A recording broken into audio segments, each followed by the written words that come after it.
Hi guys. Hope you don't mind me eating my caramel M&Ms. I picked up the bag and the whole side of it popped open, so I felt like I had to eat them so they didn't ruin, you know. Anyway, I wanted to talk about some things that I went through in maybe 20-year period to help you guys understand me a little more. In 1992, I moved to Chicago, and I left Chicago and went to New York, and then I left New York, went back to Arkansas.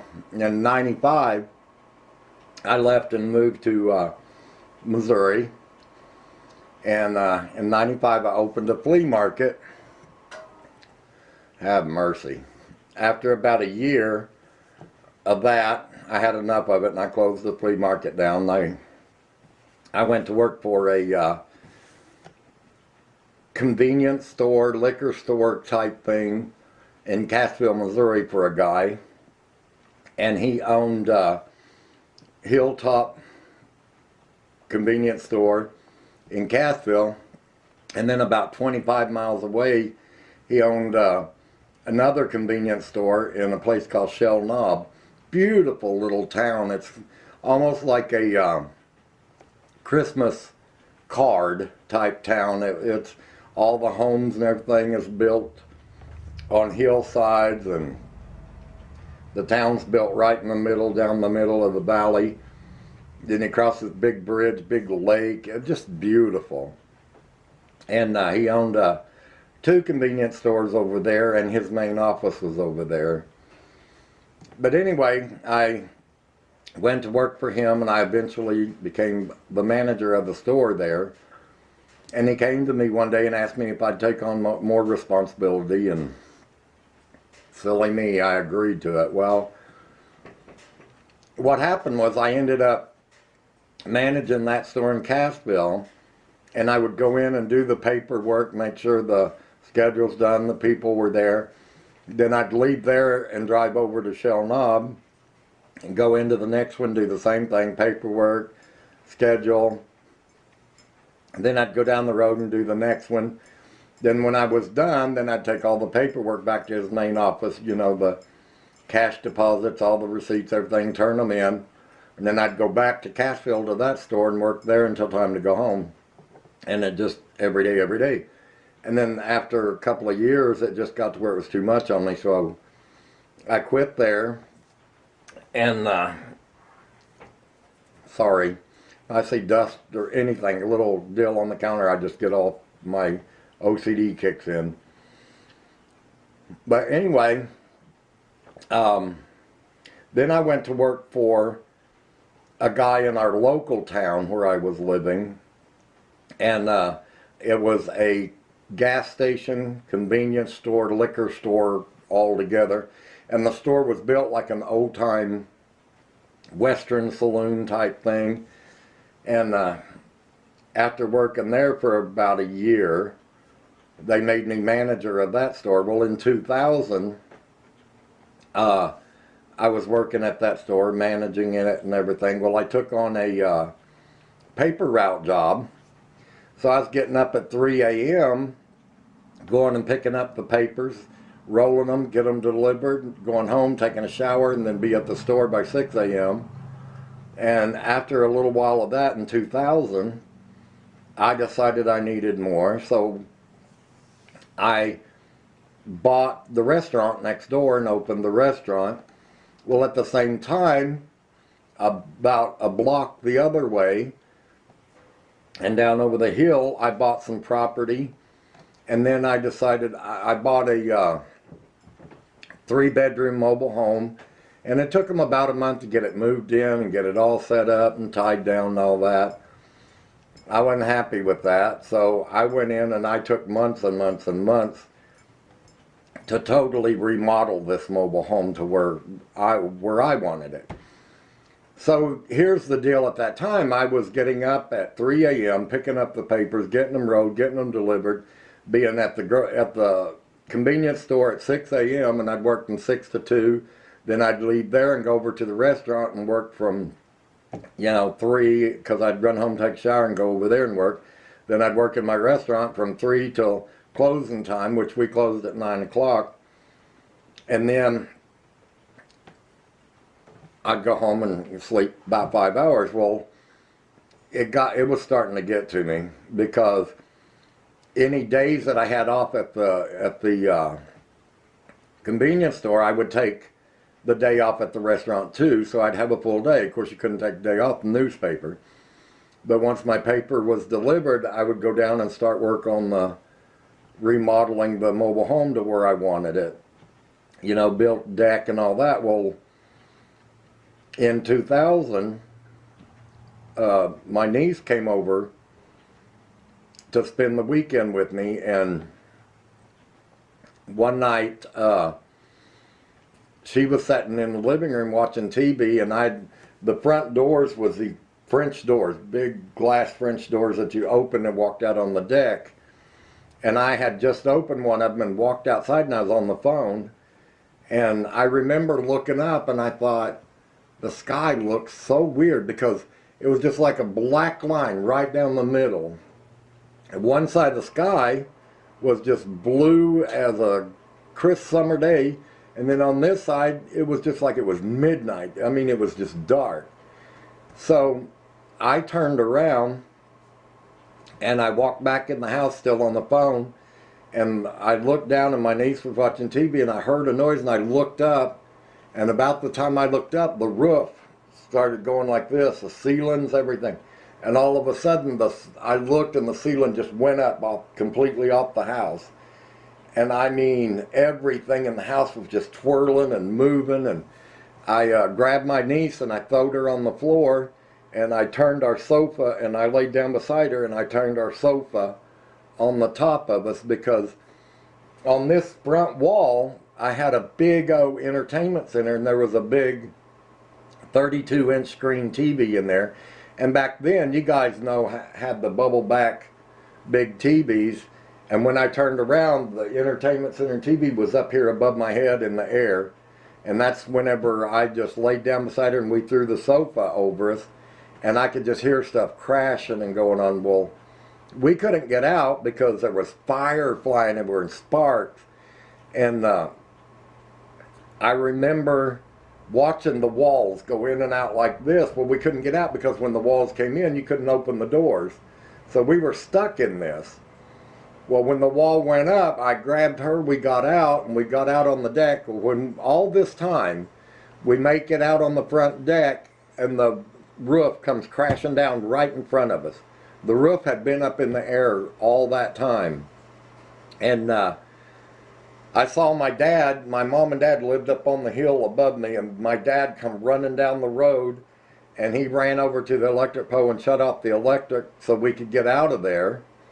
And it was bad. I mean, it was bad. And then there was another family that lived across the road from me. But their mobile home was set this way, and he had 3 young girls, and he was gone. And his girls, later, I didn't know this, but she said, we came out on the porch because we were scared, and she said, we was headed for your house. And she said, we walked out on the porch, and about the time we walked on the porch, she said, your whole roof went straight up there. And she said, we turned around and went right back in the house.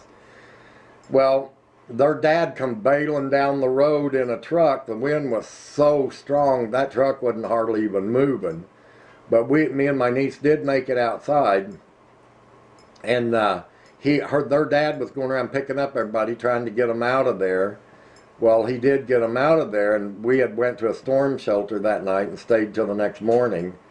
And when I went back, my house was gone. It was destroyed. And here's some pictures of that, and the newspaper clippings of when that happened.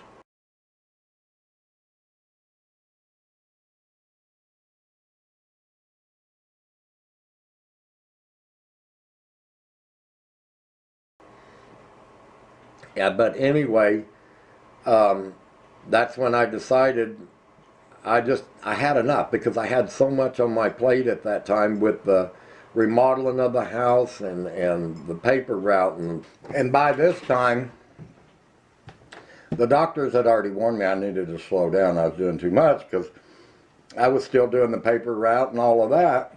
And after the storm had hit, we went back the next morning and everything was destroyed. And what it was, when it took the roof off, it was straight line winds, which I don't know if you know what straight line winds are, but straight line wind is whenever wind that comes out of a thunderstorm. If these winds meet or exceed 58 miles per hour, they're considered severe. When it hit us, it was at 70 miles per hour. These winds are produced by the downward momentum in a downdraft region of a thunderstorm. Straight line wind at times can exceed 100 miles per hour, while the winds in a tornado can get up to 200 miles an hour. They're very concentrated. A tornado has a path. Straight line winds don't. Straight line winds can inflict more damage on a much larger area.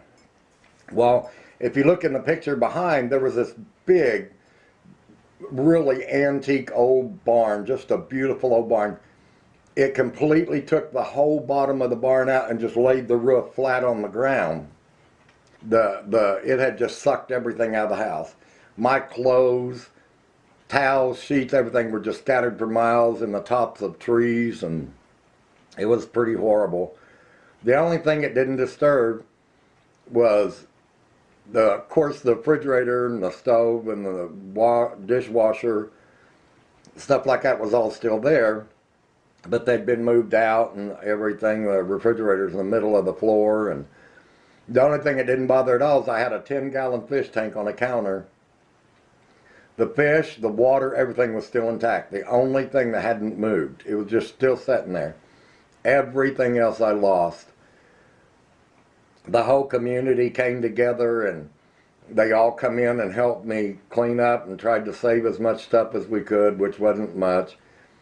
And we ended up having to tear that down all the way to the frame.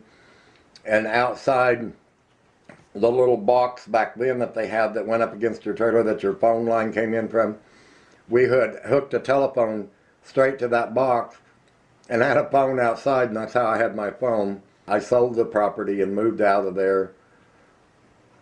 And after a while, I couldn't handle everything because at that time my mind was just torn up.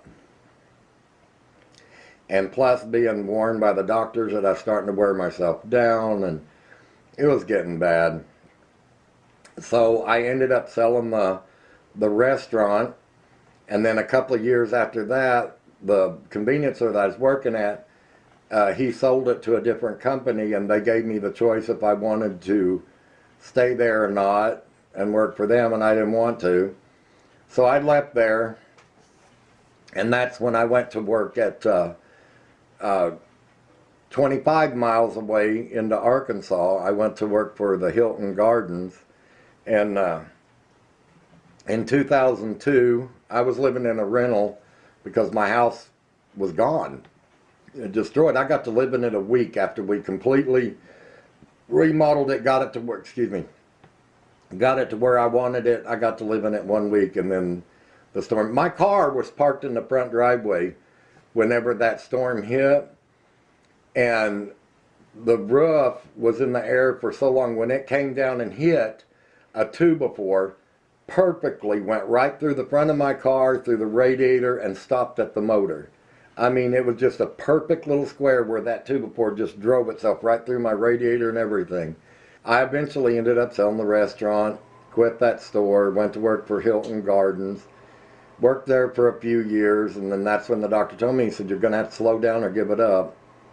So in 2002, I ended up buying a huge, big house. And I lived in that house for about 10 years, totally remodeled it, you know, the whole story. And then the doctor told me I had to quit work because I had had a light heart attack at work, and of course work was worried about it too.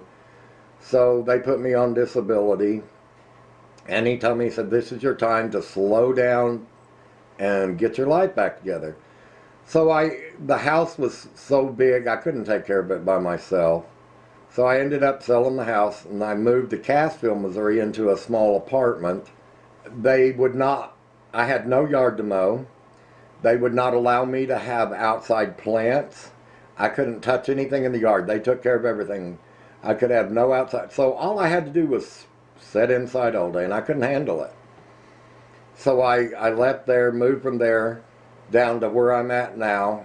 Now I have a huge yard. I can put any plants I want in, all of that. So I'm pretty happy here. But, you know, medically, things still, they're a little better, but not much. But once I retired, it just, everything went to crap. And now, to this day, I would gladly still have the whole 3 jobs and get 5 hours of work, 5 hours of work, or 5 hours of sleep at night, and work from 3 a.m. to 10 p.m. at night like I was doing for so long, but I just can't do it anymore.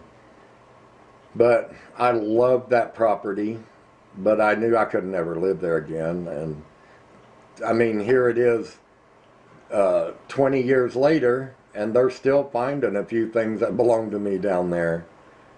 I mean, it just sucked everything. It just, when that roof went up, it just sucked everything out of the house and went straight up and just out everywhere. And it was really nice that the community got together and come help me clean up, and they packed up stuff that they found and tried to save, which wasn't much, like I said, but at that time I knew I was getting too tired and I couldn't do it again. I just couldn't do it again. And I thought about my niece and what could have happened, and my dad running over the hill to shut the electric off, because when it pulled the roof off, it pulled the electric wires out and fire was just flying everywhere. We're lucky it didn't catch on fire while we were in there. Anyway, that's my life in a little bitty video.